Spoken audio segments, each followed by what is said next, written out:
doubt.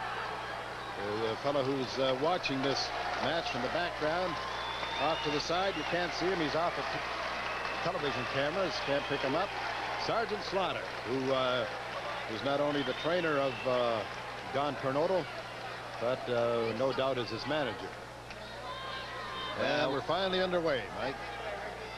Kernodle's a guy who would get writer's cramp if you ask him to write something down about himself, because he has a lot to say about himself. He's very fussy on himself, and right now he's going to check out his hand after taking a whack at Johnny Weaver and instead altering the turnbuckle a little bit. Well, listen, while he works on the crowd here and helps them to get a little bit worked up, why don't you work the people up a little bit, Billy, with a rundown of some upcoming matches on Maple Leaf Wrestling.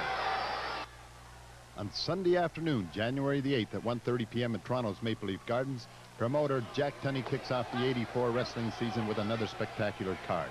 You'll see such stars as Brickhouse Brown, Gary Royal, John Bonello, Kurt Von Hess. The Destroyer takes on yours truly, Billy Red Lion. In tag action, the K brothers, Rudy and Terry, go up against Johnny Weaver and Terry Gibbs. In a dog collar match, Rowdy Roddy Piper takes on Mad Dog Sawyer. In a North American title match, Leo Burke, the champion, puts his title on the line against Tito Santana. And finally, a Canadian heavyweight title match, Sergeant Slaughter, the champion, will risk his title against Angelo King Kong Mosca. Now remember, this great card all takes place on Sunday afternoon, January the 8th at 1:30 p.m. in Toronto's Maple Leaf Gardens.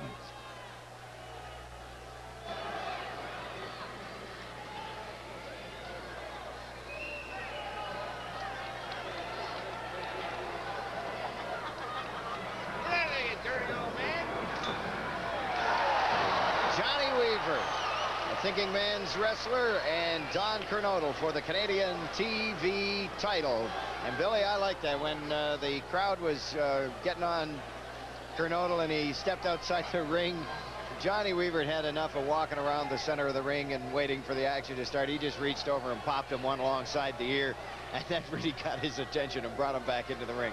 And now he's just stalking the prey. And as you have, I believe, correct me if I'm wrong, that you christened Johnny Weaver, the man of 1,001 holds. And he's looking forward to putting some of those on Kernodle like this. Well, I christened him the name of, I gave him 1,001 holes and nicknamed him the Buzzsaw. He liked it, he appreciated it, and he's used it ever since. Now Kernodle throws him off.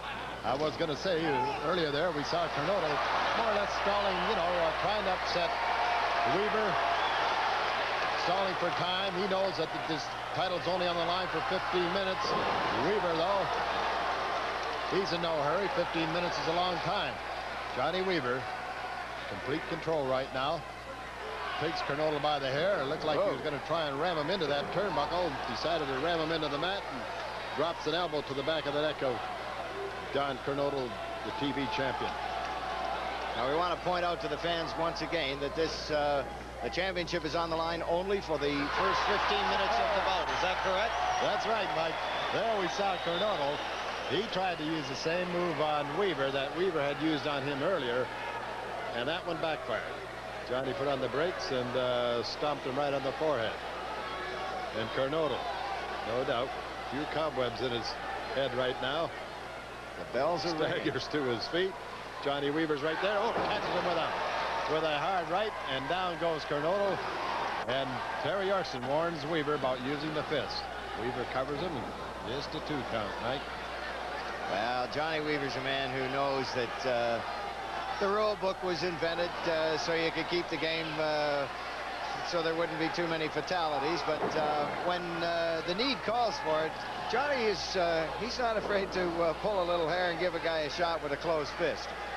And it speaks well of a man who has earned the respect of a lot of wrestlers and, of course, the admiration of a lot of the fans of Maple Leaf Wrestling. And he's working on Kernodle's arm something good right now. There we see Kernodle makes a hasty retreat to the apron, and Weaver pulls him right back into the center of the ring. Drops the knee into the back of the rib area, I should say, of Don Kernodle.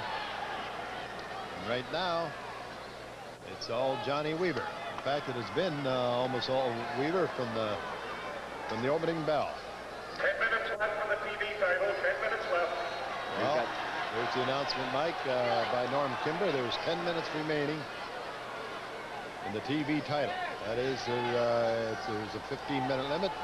5 minutes have gone by, a little more than 5 now.